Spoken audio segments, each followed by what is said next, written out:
내일 5월 10일이죠. 오늘은 5월 9일이고 내일 월요일은 아주 특별한 의미가 있는 날인데 구약 음력 달력으로 둘째 달 28일입니다. 이하루월 28일인데 1967년에 바로 그날 이스라엘은 6.1 전쟁 끝에 예루살렘을 되찾게 되었습니다. 2000년 동안 이방인들에게 빼앗겼던 예루살렘을 유대 군대가 다시 다스리는 그런 날인데요. 그래서 이날은 이스라엘 사람들이 너무 기뻐서 국기를 들고 나와서 하나님께 감사하는 축제를 벌입니다.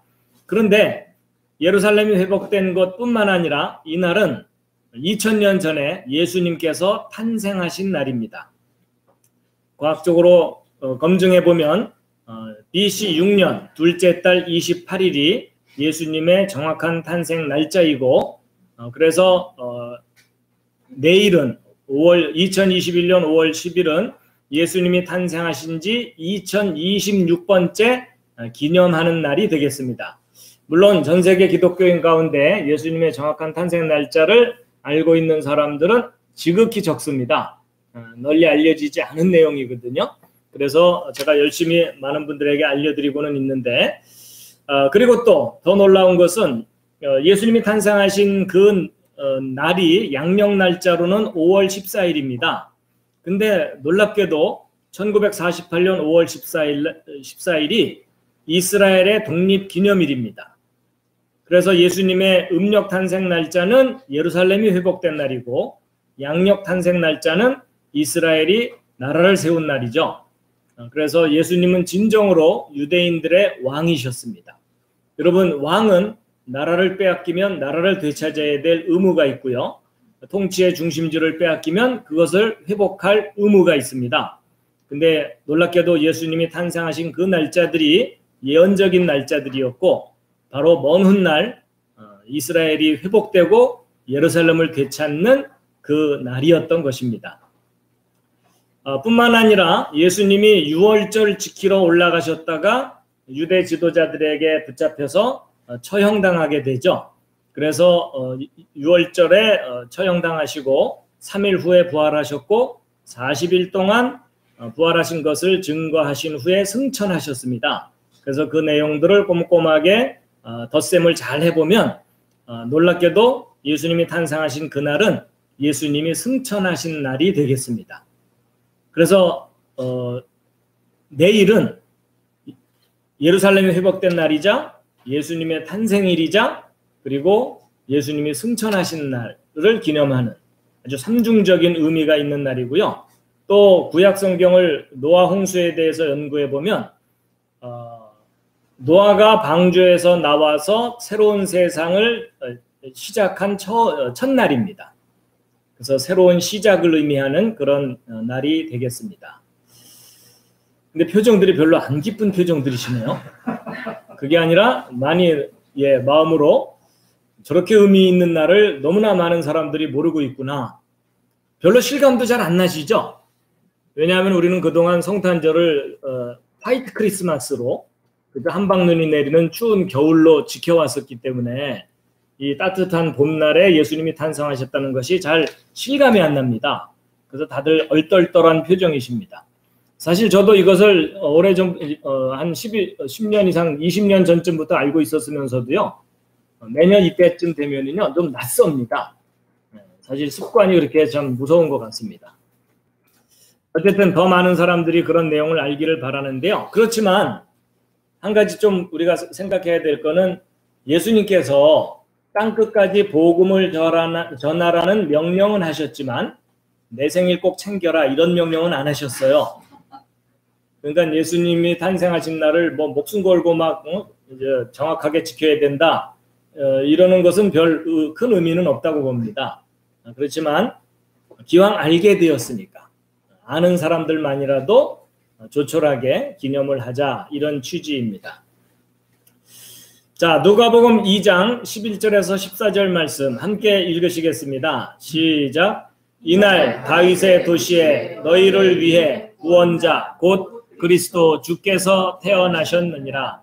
이것이 너희에게 표적이 되리니 곧 너희가 포대기에 쌓여 구유에 놓인 아기를 보리라 하매 갑자기 하늘의 군대의 무리가 그 천사와 함께하며 하나님을 찬양하여 이르되 가장 높은 곳에서는 하나님께 영광이요 땅에서는 평화와 사람들을 향한 선하신 뜻이로다 하니라. 아멘.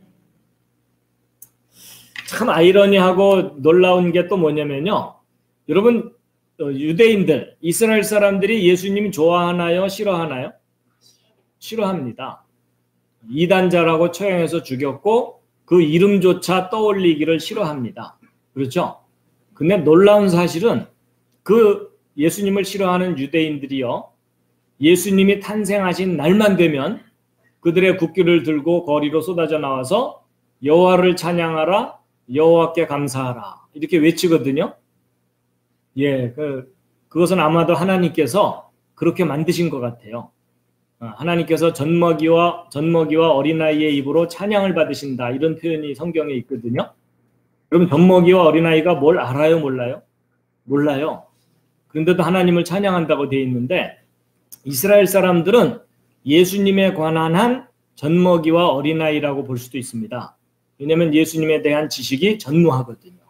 알지를 못해요. 근데 놀랍게도 그들이 예수님이 탄생하신 날만 되면 하나님을 찬양하는 놀라운 날이 바로 예루살렘의 날입니다. 그래서 하나님께서 지금 모든 배경 내용이 맞다면 하나님께서 역사를 통치하시면서 예수 그리스도를 알지 못하는 이스라엘 사람들이 예수님이 탄생하신 날에 하나님을 찬양하도록 역사를 섭리하셨다라고.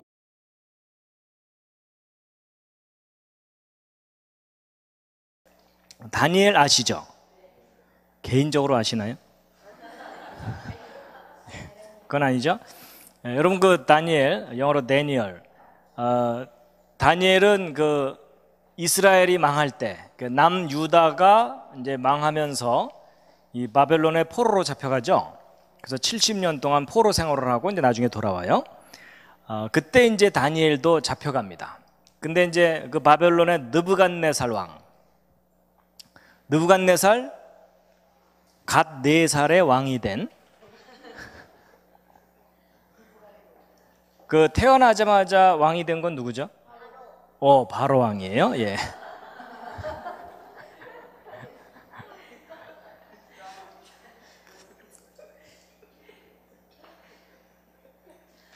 그럼 그 바벨론 제국의 가장 영화로웠던 시절의 왕이 느부갓네살입니다. 그래가지고 여러분 그 예전에 그 이라크의 사담 후세인 기억나시죠? 그 사담 후세인이 자기를 어떻게 착각했냐면, 하여튼 그가 뭐라고 그랬냐면 옛 바벨론 제국의 느부갓네살 왕의 그 영광을 자기가 재현하겠다 이러면서 이제 설쳤던 사람입니다. 근데 이제 이 느부갓네살 왕이 이제 포로들을 잡아다가 똑똑한 친구들을 이제 신하로 삼았어요. 그렇죠? 그래서 이제 다니엘도 그 중에 한 사람이 됐는데 워낙 다니엘이 뛰어나가지고서 나중에 막 2인자가 되고 막 그러죠. 예, 3인자가 되고 막 그럽니다. 근데 이 느부갓네살 왕이 어느 날 꿈을 하나 꾸더니 심술을 부리는 거예요. 무슨 심술을 부리냐면 이 박수와 술객들, 그런 사람들을 싹 모아놓고 내가 꾼 꿈 알아맞혀봐라 이러는 거예요. 아니, 꿈을 얘기해주고 해석해달라는 게 아니라 자기가 꾼 꿈을 알아맞추라는 거예요. 여러분, 그게 불가능한 일이잖아요. 그렇죠? 못 알아맞추면 너희들 그동안 나한테 다 거짓말하고 가짜니까 다 죽이겠다 뭐 이런 거예요. 그래서 다니엘도 죽게 됐어요. 근데 이제 다니엘이 잠깐만 참으시소 이런 다음에 가서 이제 하나님께 기도를 했더니 하나님께서 무슨 꿈을 꿨는지 알려주셨을 뿐만 아니라 그 뜻이 무엇인지 해석을 하게 하셨거든요. 그래갖고 이제 다니엘이 느부갓네살 왕 앞에 가서 이제 그 꿈 얘기를 해주는 거예요. 왕이시여, 당신이 꾼 꿈은 어떤 큰 신상을 하나 본 겁니다. 일단 느부갓네살 왕이 깜짝 놀래요. 그렇죠? 자기가 꾼 꿈을 알아맞추는 거잖아요. 근데 그 신상이 어떻게 생긴 신상이냐면 머리는 금이고 이 몸통은, 어깨부터 몸통은 은이고 그 다음에 이 허리부터 무릎까지는 동, 그래서 여러분 올림픽의 그 금, 은, 동메달 있죠? 그 다음에 이제 무릎부터 발까지는 철이에요. 그리고 발은 철과 진흙이 함께 있고, 그런데 이 뜨인 돌이라고 성경에 표현되어 있는데, 뜨인 돌 하나가 이 발을 탁 때렸더니 이 신상이 완전히 가루가 돼서 그냥 사라지는 이런 꿈을 꾸었다는 거예요. 그러니까 일단 느부갓네살 왕이 깜짝 놀랐어요. 그렇죠? 너무나 놀라운 일이잖아요. 근데 이제 다니엘이 이제 그러는 거예요. 왕이시여, 이것을 알게 한 것은 내가 아니다. 하늘의 하나님이 왕으로 하여금 앞으로 어떤 일이 벌어질지를 알려주는 겁니다 하면서 이제 해석을 해줘요. 그러면서 뭐냐면 이 금으로 된 머리는 느부갓네살 왕 당신의 제국입니다. 바벨론 제국이라는 거예요. 근데 당신 다음에 당신보다 못한 나라가 그 다음에 일어날 겁니다. 그리고 그 다음에 또 다른 나라가 일어날 거고, 그리고 또 다른 나라가 일어날 텐데, 이 바벨론 제국으로부터 첫 번째, 두 번째, 세 번째, 네 번째 제국 때에 요 뜨인 돌로 표현된 저게 뭐냐면 메시아예요. 메시아가 네 번째 제국 때에 올 거다라는 거예요. 그럼 여러분 보세요. 이 바벨론 제국 다음으로 이스라엘을 지배했던 제국이 페르시아, 헬라, 로마 이렇게 돼 있어요. 그래서 이 페르시아는 성경에 뭐라고 기록되어 있냐면 바사라고 되어 있습니다. 그래서 여러분 바사왕 고레스 때에 뭐 이런 거 있죠? 예. 그러니까 바벨론 제국으로부터 네 번째 제국이라면 로마 제국이죠. 이 로마 제국 시절에 메시아가 올 거다라는 예언이에요. 그래서 여러분 이 제국들의 특징을 보면요, 이 바벨론 제국이 모든 제국의 가장 머리가 될 만한 제국이거든요. 그 다음에 이 페르시아 제국은 메데 페르시아라 그래서 사실은 하나의 큰 나라인데 둘로 나눠져 있던 나라예요. 메데와 페르시아로 바사로 나눠져 있는데, 여러분 여기 신상을 잘 보시면요, 은은 금보다 못하죠. 그렇죠? 그런데다가 몸통은 하나인데 팔은 두 개죠. 그렇죠? 하나인데 둘로 나눠져 있는 제국이 메데 페르시아예요. 그런 제국이 나타날 거라는 거예요. 그 다음에 이제 이 허리부터 무릎까지는 동인데, 여러분이 헬라가 그리스 제국이거든요. 그리스 제국을 일으킨 사람이 누구죠? 그 유명한 알렉산더 대왕이에요.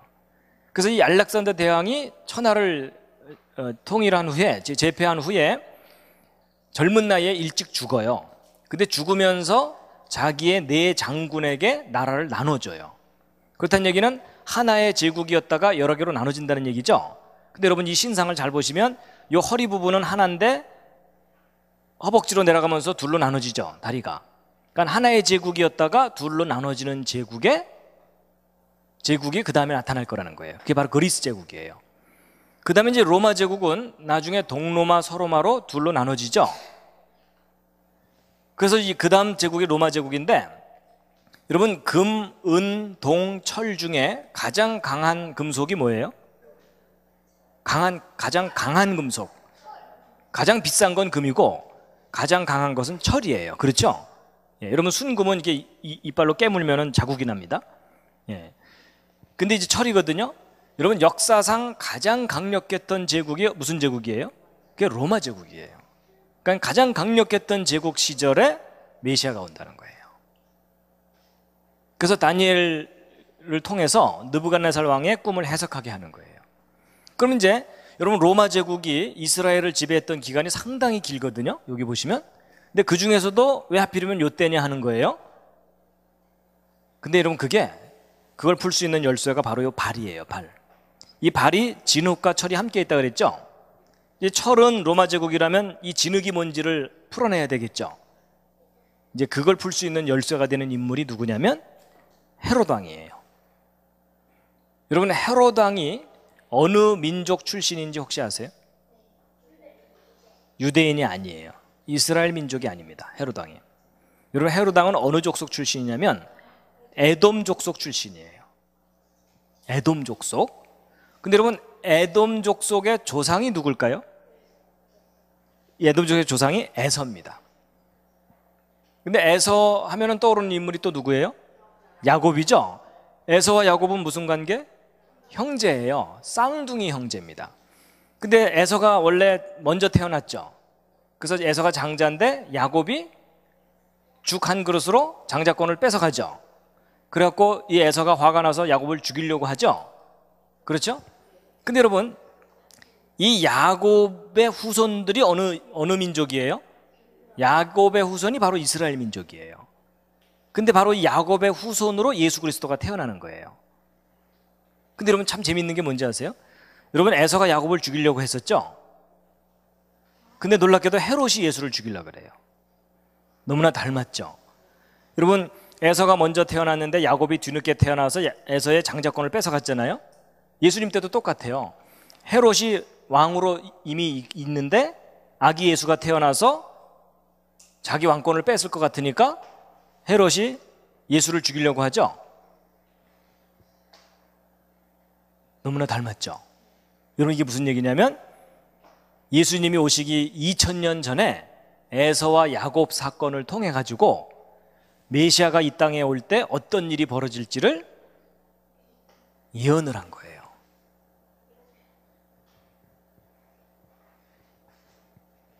이런 줄 모르셨죠?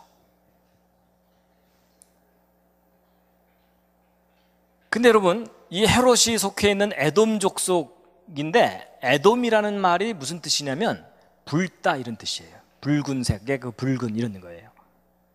그럼 여러분, 아까 진흙이 물을 먹으면 색깔이 어떻게 돼요? 붉은색이 되죠? 그러면 여러분, 이게 무슨 말인지 이제 아시게 되는 거예요. 로마 제국 시절에 에돔 족속의 왕이 다스릴 때에 메시아가 온다, 그 말이에요.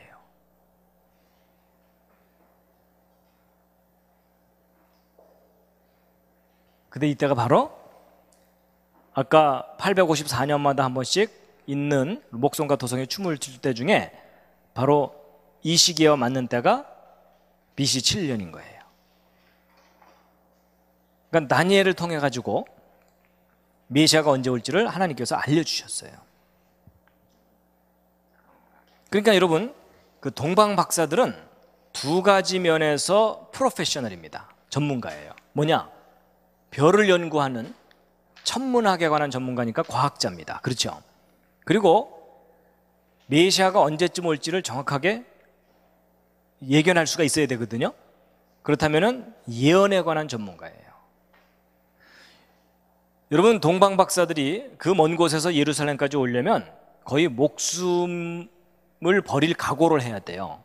요즘이야 교통이 발달했으니까는 비행기 타면 오지만 그때는 강도를 만날 수도 있고, 그렇기 때문에 동방 박사들은 자기가 연구한 결과에 대해서 100% 확신하지 않으면 그 여행을 떠날 수가 없어요. 그렇죠? 그러니까 여러분, 이 동방 박사들은 아마추어가 아니라 프로페셔널입니다. 그래서 BC 7년 이때가 바로 메시아가 이 땅에 올 때라고 이제 성경에 다 이렇게 예언이 되어 있는 겁니다.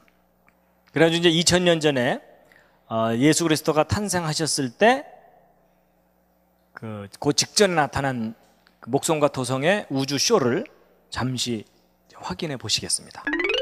여러분, 이 컴퓨터 프로그램 하늘의 별들의 위치와 움직임을 실시간으로 확인할 수 있는 프로그램입니다.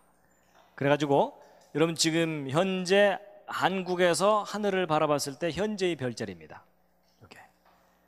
그래갖고 이 위치를 움직이면 움직인 위치에서 하늘의 별들을 다 볼 수가 있어요.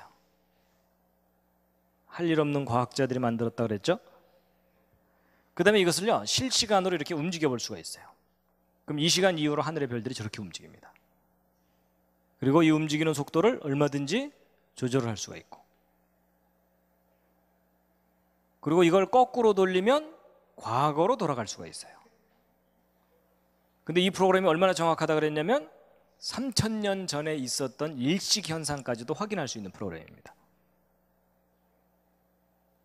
그래서 BC 몇 년 몇 월 며칠 어느 장소에서 일식이 있었다 이러면은 그게 역사적인 사실인지 확인을 할 수 있는 프로그램이에요. 근데 바로 이 프로그램으로 2000년 전에 예수 그리스도 탄생하기 직전에 하늘의 별들이 어떻게 움직였는지를 확인해 보았더니 왕의 탄생을 알리는 별이 실제로 나타났었다는 것을 확인을 할 수 있게 된 거예요. 그래서 이제 그 장면을 이제 보여드릴 겁니다.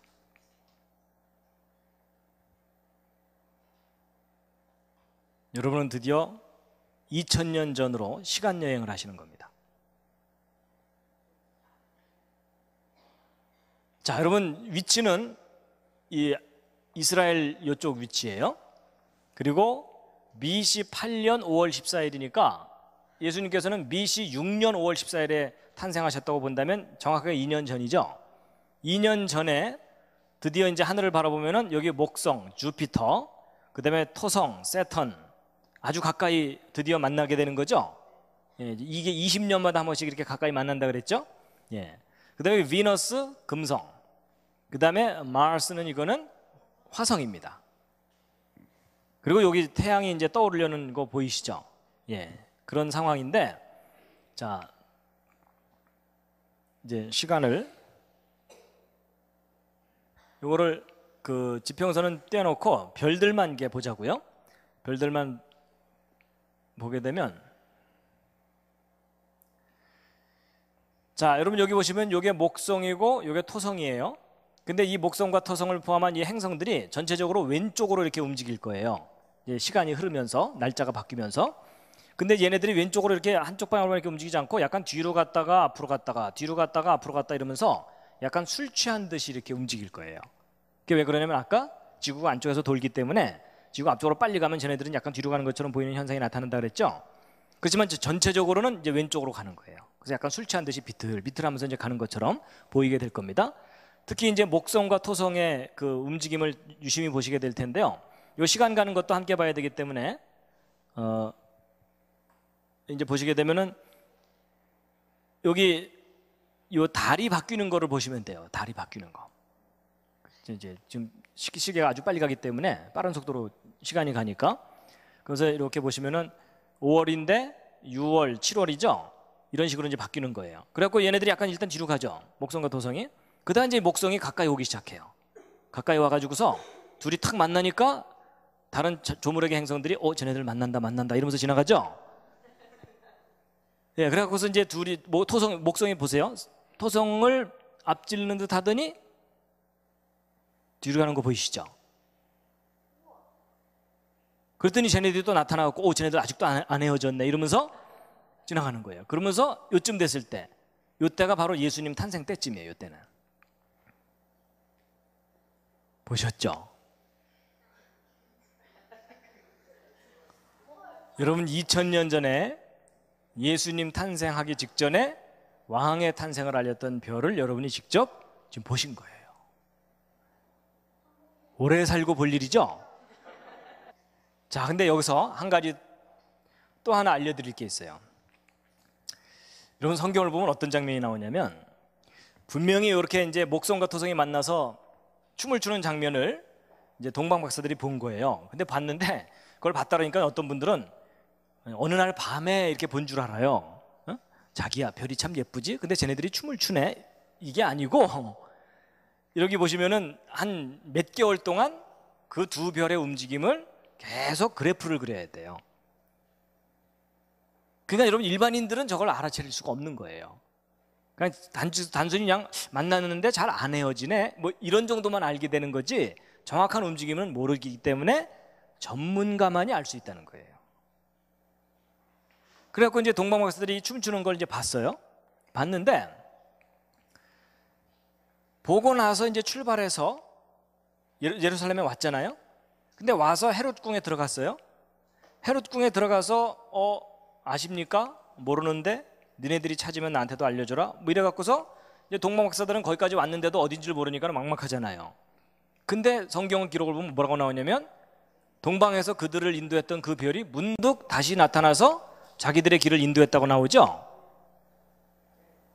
그럼 이게 무슨 말이냐면 그 별을 분명히 동방에서 봤는데 중간에 사라졌던 거예요. 그러다가 다시 나타났다는 거예요. 근데 여러분 생각해 보세요. 목성과 토성은 늘 떠 있잖아요. 그게 뭐 사라질 리가 없잖아요. 근데 사라졌다가 다시 나타났다고 돼 있거든요. 근데 여러분 그게 정확하게 검증이 돼요. 잘 보세요. 여러분 여기서 이제 가는 거 이제 보면은요. 이제 목성과 토성이 딱 만났어요. 이제 여기서 이렇게 댄스를 주는 장면은 동방 박사들이 보게 돼요. 그렇죠? 보는데 이렇게 댄스를 추고 나서 이제 목성이 다시 딱 출발하려고 그럴 때 여기 보시면 여기 태양이 가까이 오죠. 그렇죠? 근데 태양이 이렇게 가까이 딱 오게 되면 무슨 일이 벌어지냐면 태양하고 목성과 토성이 함께 떴다가 함께 지니까 태양빛이 너무 밝으니까 목성과 토성이 관찰이 돼야 안 돼요? 관찰이 안 되는 때가 저때예요. 그러니까 태양이 멀리 있을 때는요, 목성과 토성은 태양하고 따로 놀기 때문에 밤하늘에 관찰이 돼요. 근데 태양이 가까이 오면 관찰이 안 돼요. 그러다가 태양이 어느 정도 멀어지고 난 다음에 다시 토성과 목성과 금성이 다시 관찰이 되는 거예요. 그래갖고 이것을 지평선에서 보면 이렇게 되는 거예요.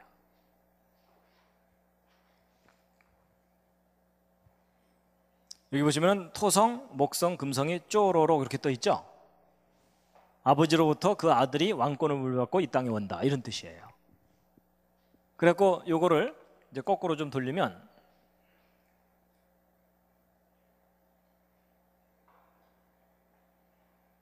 거꾸로 한번 이렇게 돌려보면은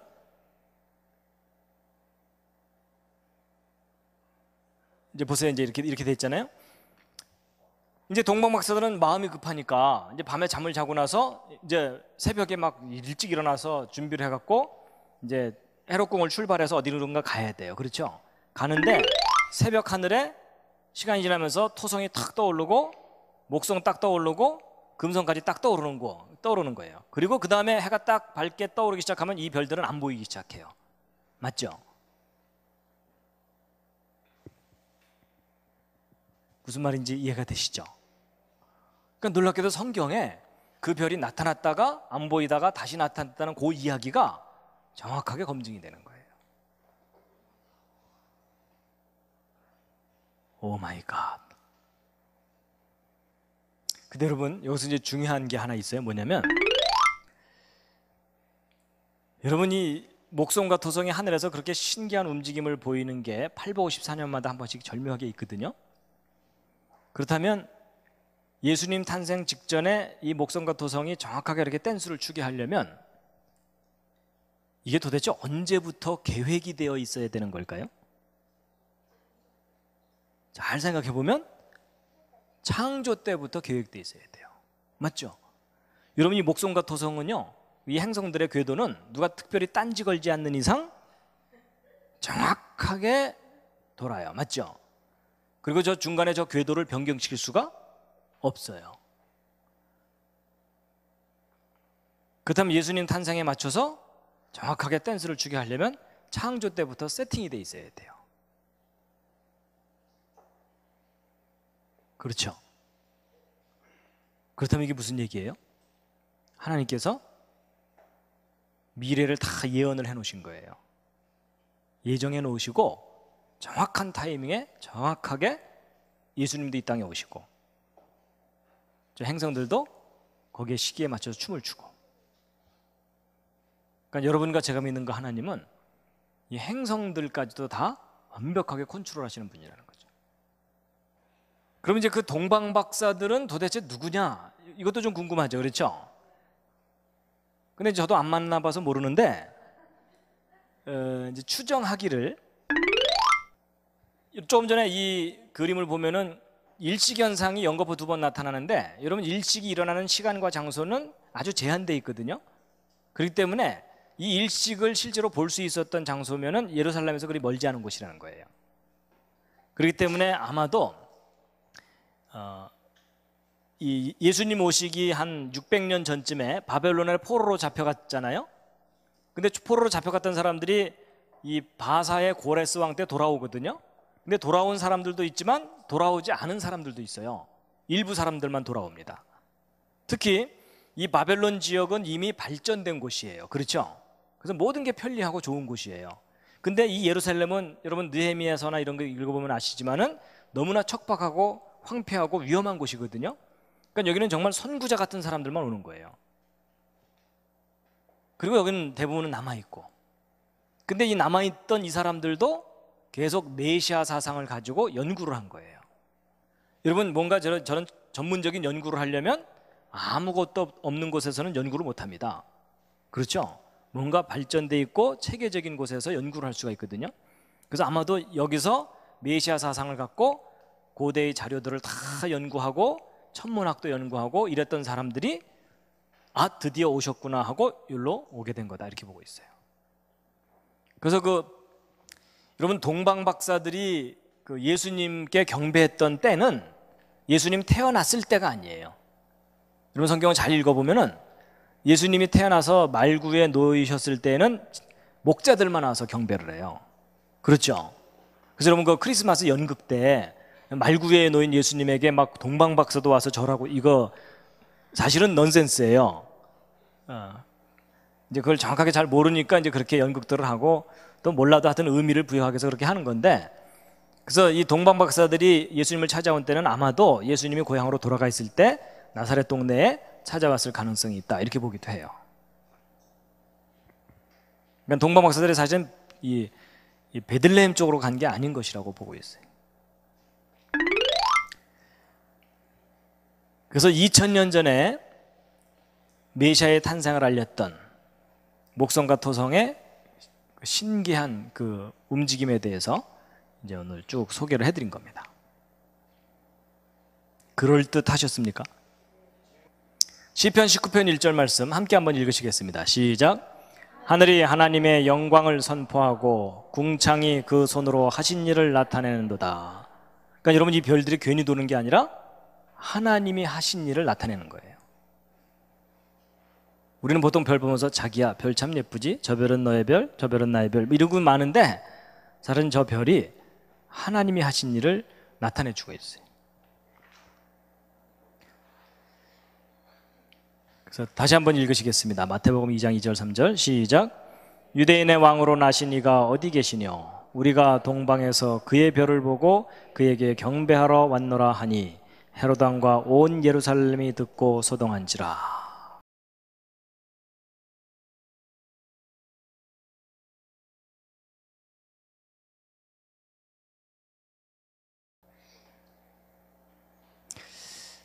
자, 그래서 예수님 탄생의 그 별 얘기는 이제 마무리가 됐고요. 이제 에피소드를 하나 알려드리려고 합니다. 뭐냐면 2000번째 예수 탄생 기념일에 관한 얘기예요.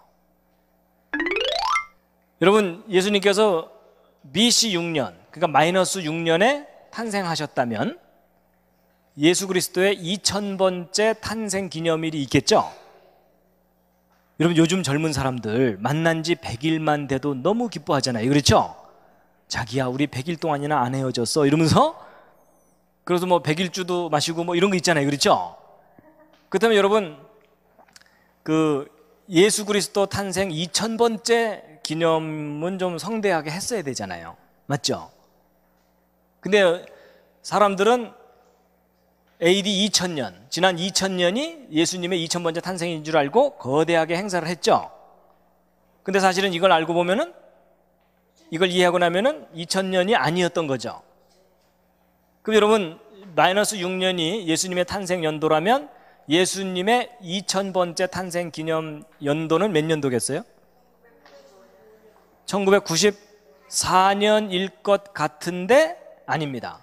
1995년이에요. 왜냐하면 BC와 AD 사이에 0년이 없거든요. 그렇죠? 여러분 숫자로는 마이너스 1, 제로, 1 이렇게 가지만 이 연도는요 BC 1년에서 AD 1년으로 바로 넘어가 버려요. 그러니까 1년을 더 해줘야 돼요.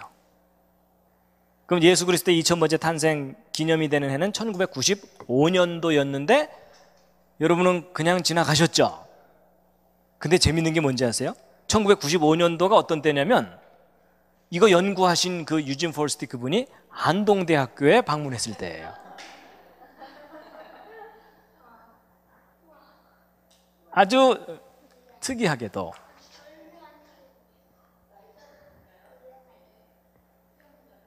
맞아요. 그래서 예수님의 탄생 날짜는요 매년 5월 14일이 아니에요. 왜냐하면 예수님의 탄생 기념일은 이스라엘 달력으로 지켜야 되거든요. 근데 이스라엘 달력은 태음력이에요. 월력이라고 보시면 돼요. 달을 기준으로 해서. 그러니까 우리 음력 생일 지키듯이 매년 날짜가 달라지게 돼 있어요.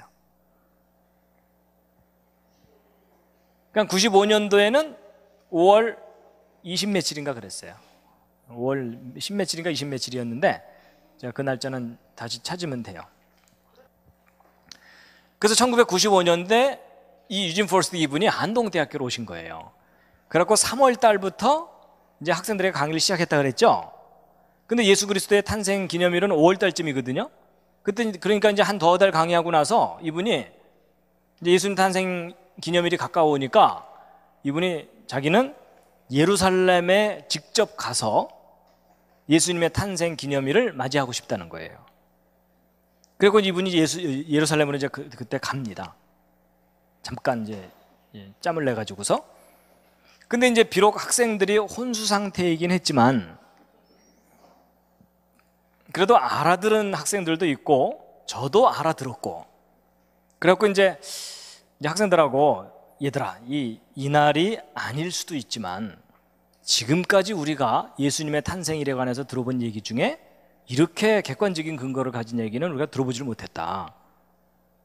아닐 수도 있지만 만약에 이 날이 예수 그리스도의 탄생일이 맞다면 그냥 넘어가기는 섭섭하지 않겠느냐 이래가지고서, 그러면 일단 나중에 올라가서 혼나더라도 나중에 예수님께서 아니었어 임마 이러면 어떻게 하겠어요, 그렇죠? 혼나더라도 그냥 가기는 좀 그러니까 일단 기념은 하자. 그래가지고서 이분 가실 때 학생들이 예수님 2000번째 탄생을 축하하는 의미로 선물을 좀 하기로 했어요. 그래서 이제 모금을 한 거예요. 무슨 선물을 하기로 했을까요?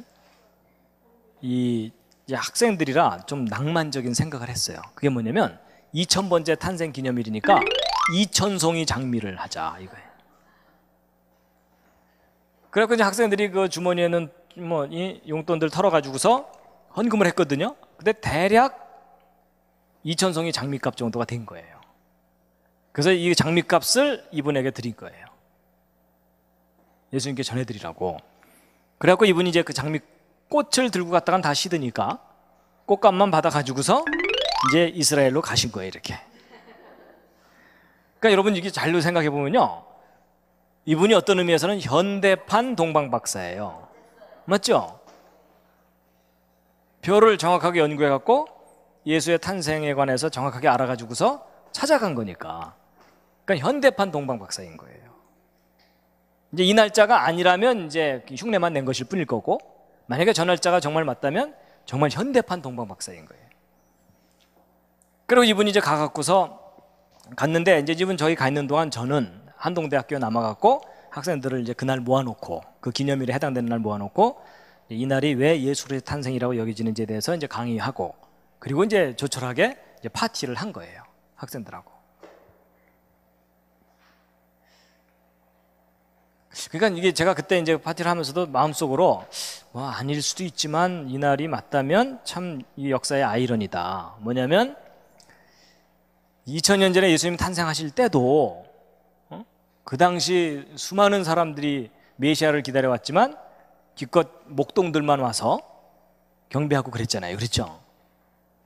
근데 2000년이 지난 후에도 역시 대부분의 사람들은 모르는 상태에서 그냥 몇몇 쪼무레기들만 모여갖고 뭐 탄생 기념일을 치룬 거잖아요, 그렇죠? 그래서 하여튼 그런 생각이 들었었어요, 그때. 그래갖고 이제 이분이 현지에 갔잖아요. 갔는데 2000송이 장미를 실제 샀어요. 근데 문제는 예수님께 전달을 해드려야 되는데 하늘에 계시잖아요, 그렇죠? 그러니까 뭐 이렇게 올라갈 수도 없고, 그래서 이걸 어떻게 해야 되나 그러다가 이분이 그 2000송이 장미를 사갖고서 어딜 갔냐면 이 통곡의 벽이라고 하는 곳을 갔어요.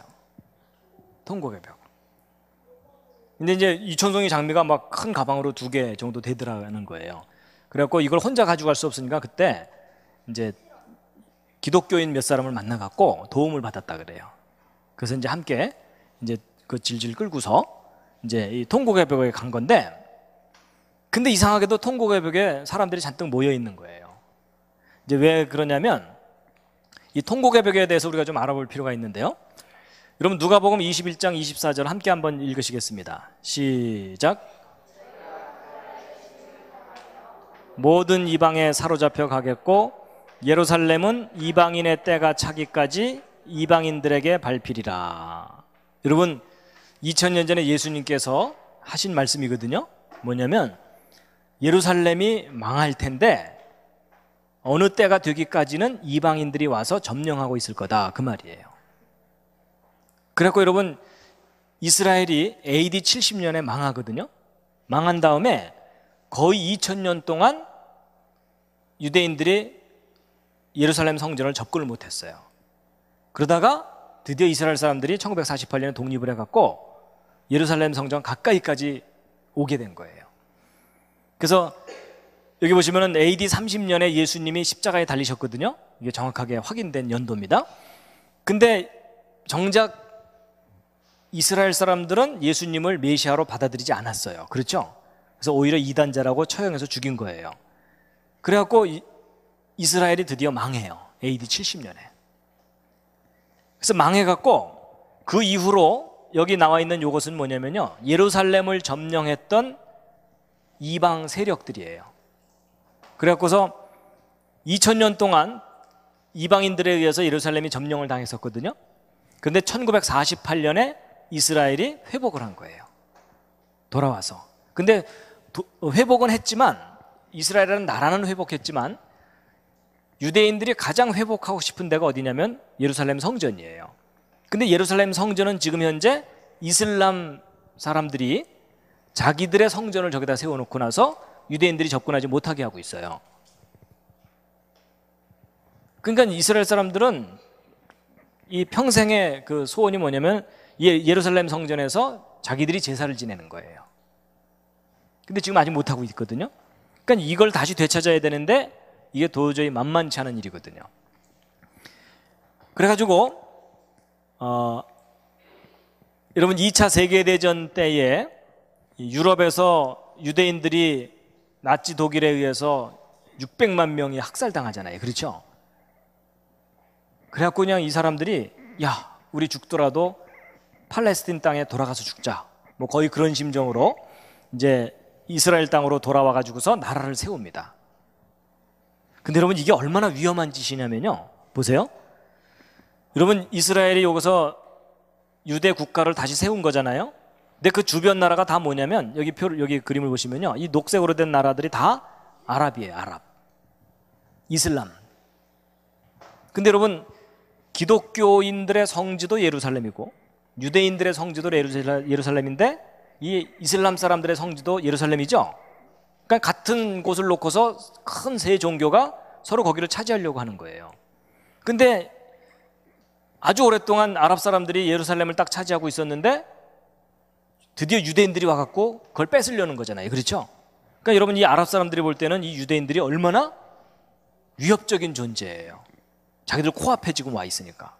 그래서 이 아랍 사람들이 이 이스라엘을 망하게 하려고 처음부터 이제 강력하게 이제 반발을 한 거예요.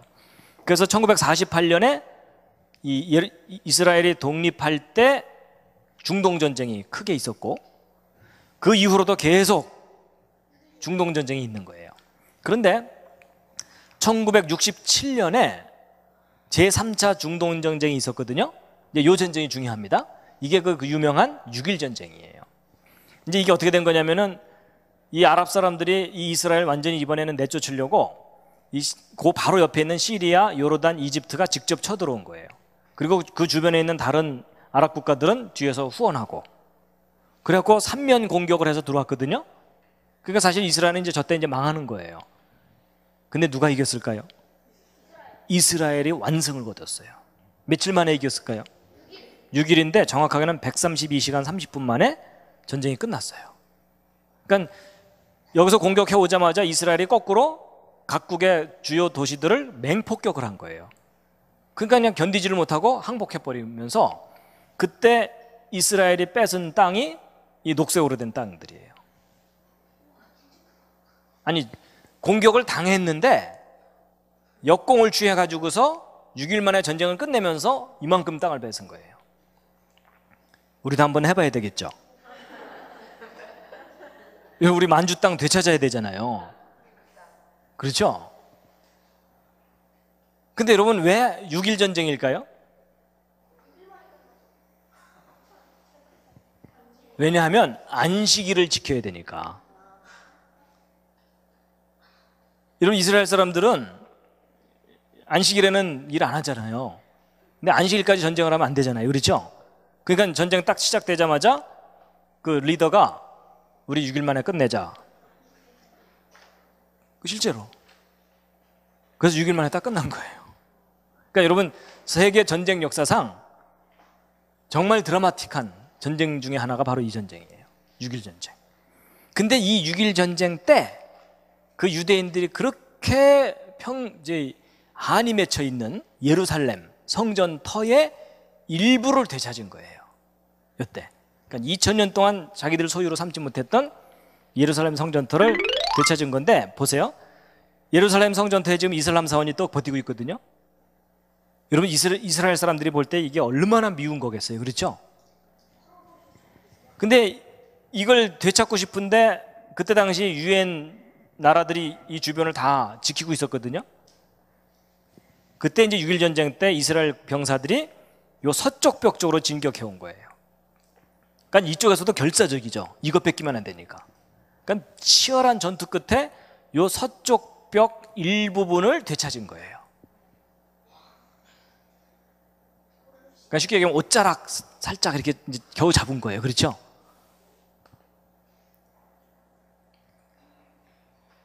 그러니까 사실 우리한테는 재미있는 이야기지만 이스라엘 사람들한테는 너무나 감격적인 순간이죠. 이게 바로 그때 당시 현장 사진입니다. 그 서쪽 벽을 되찾고 나서. 그래서 이걸 통곡의 벽이라고 해요. 2000년 동안 전 세계를 떠돌던 이스라엘 사람들이 요 벽에 와서 기도하는 거가 이제 소원인 이런 거. 그래서 통곡의 벽 뭐 이렇게 하는 거예요. 현장 사진입니다. 근데 여러분 재밌는 것은 뭐냐면 그래갖고 이제 이때 요 서쪽 벽까지 되찾고서 이제 승리한 그것을 기념해갖고 예루살렘의 날이라는 날을 정한 거예요. 그러니까 예루살렘 성전의 그 벽 일부를 되찾은 거니까. 그러니까 이스라엘 사람들은 아주 감격적인 날이고 전날만 되면 이스라엘 사람들이 와서 이제 막 축제를 하고 그러는 거예요. 그래서 여러분 이스라엘 사람들이 예루살렘 성전의 일부분을 되찾은 그 날을 기념해서 기념일을 정해놓은 저 예루살렘의 날이 이스라엘 달력으로 2월 28일이에요. 근데 여러분 요 2월 28일이라는 저 날짜 언뜻 아까 들은 기억 나지 않으세요? 여러분 이게 놀랍게도 이 예루살렘의 날이 바로 아까 그 세인트 클레멘트가 예수 그리스도 탄생일이라고 했던 그 날하고 똑같은 날인 거예요. 신기하게도. 그러니까 여러분 이스라엘 사람들은요 예수를 믿지는 않는데 예수님의 탄생일만 되면 어쨌든 축하를 해요.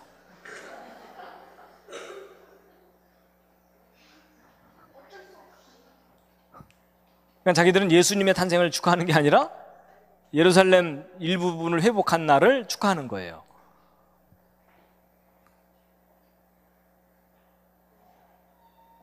그래갖고 바로 그 유진 퍼스트 이분이 이천송이 장미를 끌고서 여기를 갔다는 거 아닙니까? 그렇죠? 그러니까 사람들 잔뜩 몰려 있겠죠?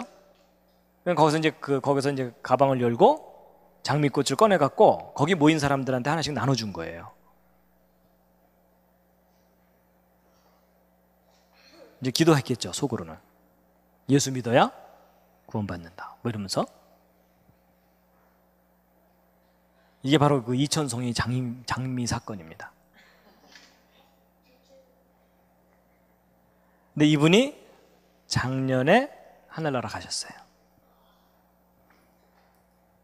그래서 한국에도 한 몇 차례 오셨었고 그 이후로도 저도 이제 미국에 가서 한 2번 저분을 만났었고 근데 그냥 저분은 아주 열정적으로 그리고 제가 만나면 너무 겸손하세요. 겸손하고 열정적으로 이 성경의 역사성에 대해서 그냥 끊임없이 사람들에게 알리려고 애를 쓰고 그랬던 분입니다. 그래갖고 이제 대천덕 신부님하고 그 예수원 쪽에다가 이제 이분이 이제 예수원 방문했을 때 이분이 이제 암으로 이제 투병을 하시다가 돌아가셨거든요. 그래서 이제 암에 걸린 상태에서 치료받으시면서 한국을 방문했을 때에 이 예수원에 있는 그 식구들에게 거의 유언처럼 뭐라고 얘기를 했냐면 내 암 때문에 이거 병 낫게 해달라고 기도하지 말고 이분이 연구한 그 성경 연대기 연구가 지속적으로 이루어질 수 있도록 기도를 해달라 하고 거의 유언처럼 얘기를 하셨거든요. 그래갖고 이제 그걸 연구하는 사람들이 계속 이어지기를 바랬는데 예수원에 있는 사람들 중에는 그걸 좀 지속적으로 한 사람이 없었어요, 그동안. 그리고 대전덕 신부님도 소천하셨고, 그래갖고 그 대전덕 신부님의 그 사모님, 그 현재인 여사가 지금 아직 살아계시거든요. 그래갖고 그 현재인 여사가 이제 아무래도 이제 하늘나라 갈 때가 가까워지니까 그 이분이 유언처럼 남긴 그 얘기가 계속 떠오르니까 그 식구들한테 이거 계속 연대기 연구 계속 해야 되는데 하면서 반복해서 얘기를 하니까 이제 거기 있는 스태프들이 여기저기 수소문하다가 제가 이 강의를 계속 한다는 걸 알고서 제가 한 두 주 전에 저를 초청해 갖고 제가 예수원에 다녀왔습니다. 그래서 예수원 식구들에게 이 연대기 연구에 대한 내용들 강의를 하고 그리고 이제 돌아왔는데 그때 이제 현재인 그 여사가 이제 강의를 함께 들으면서 이제 너무 기뻐하는 거예요. 오랫동안 마음속에 부담으로 있었었는데 누군가가 계속 이걸 하고 있다는 걸 알고서 하여튼 그랬었습니다. 그래서 그 매년 예수 그리스도의 탄생일이 되면 이제 조촐하게 그 축하 파티를 합니다. 근데 아까 얘기한 것처럼 날짜가 매년 달라진다 그랬죠? 그래서 이제 2004년도에는 5월 19일이었고 2005년도에는 6월 6일이었고 2006년도에는 5월 26일이었어요. 그리고 작년에는 5월 16일이었어요. 금년에는 언제일까요? 지나갔을까요? 아니면 앞으로 지나가지 않았어요. 언제냐면 6월 2일이에요. 6월 2일이면 언제죠? 다음 주 월요일이죠? 네, 다음 주 월요일입니다.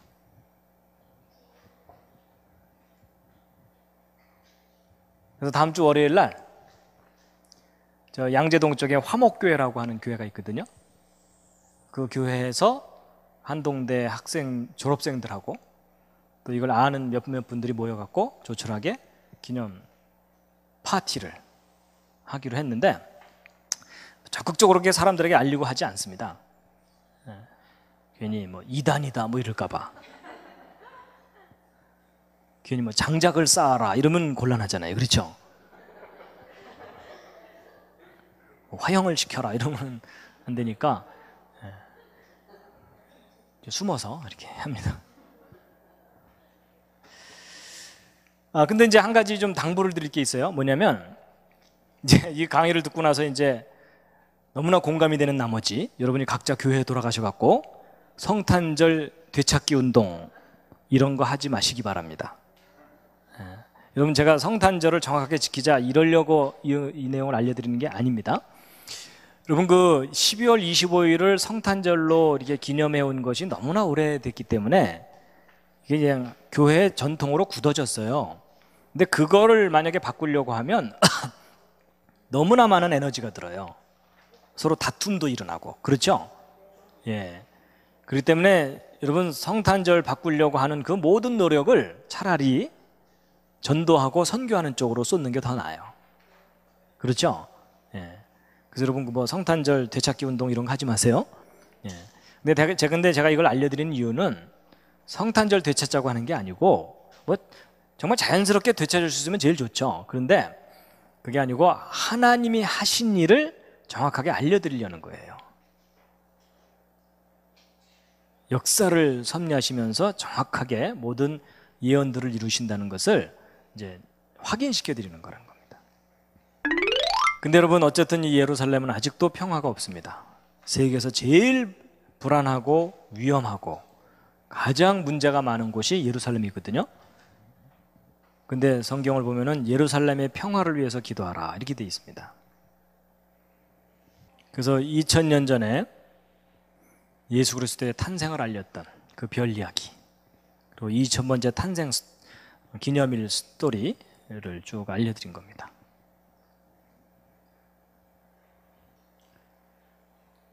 사실 불교에서 5월 달에 그 석탄일 기념하는데 어떤 의미에서 보면 우리가 그거 되찾아야 돼요. 그렇죠? 가장 좋은 계절에 우리 주님께서 오신 건데 사실 그건 좀 그런 점으로 생각하니까 좀 그렇더라고요. 여러분 이사야서 41장 21절 23절까지 말씀 함께 한번 읽어보시겠습니다. 시작. 나 여호와가 말하노니 너희 우상들은 소송을 일으키라. 야곱의 왕이 말하노니 확실한 증거를 보이라. 장차 당할 일을 우리에게 진술하라. 또 이전 일에 어떠한 것도 고하라. 우리가 연구하여 그 결국을 알리라. 혹 장래사를 보이며 후래사를 진술하라. 너희의 신됨을 우리가 알리라. 또 복을 내리든지 화를 내리라. 우리가 함께 보고 놀라리라. 여러분 하나님께서요 내가 유일한 신이다 이러시면서 너희 우상들아 예언을 해봐라. 그리고 역사를 통해 그 예언이 정말 이루어졌는지 확인해봐라. 너희들이 예언하고 그걸 역사를 통해 이룰 수 있다면 내가 너희를 신이라고 인정하겠다. 근데 너희들은 그거 못한다. 근데 나는 그 일을 한다. 내가 다 예언을 했고 그걸 역사를 통해 이룰 거다. 내가 진짜 신이다. 이런 얘기를 하시거든요. 그래서 여러분 이제 2000년 전에 예수님도요 그냥 오신 게 아니라 예언하고 오신 거예요.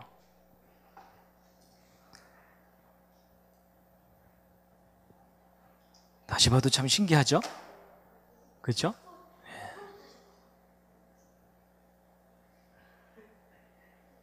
그래서 동방박사와 메시아벨 얘기를 이제 모두 마치는데요. 마지막 꽃입니다. 메리 크리스마스.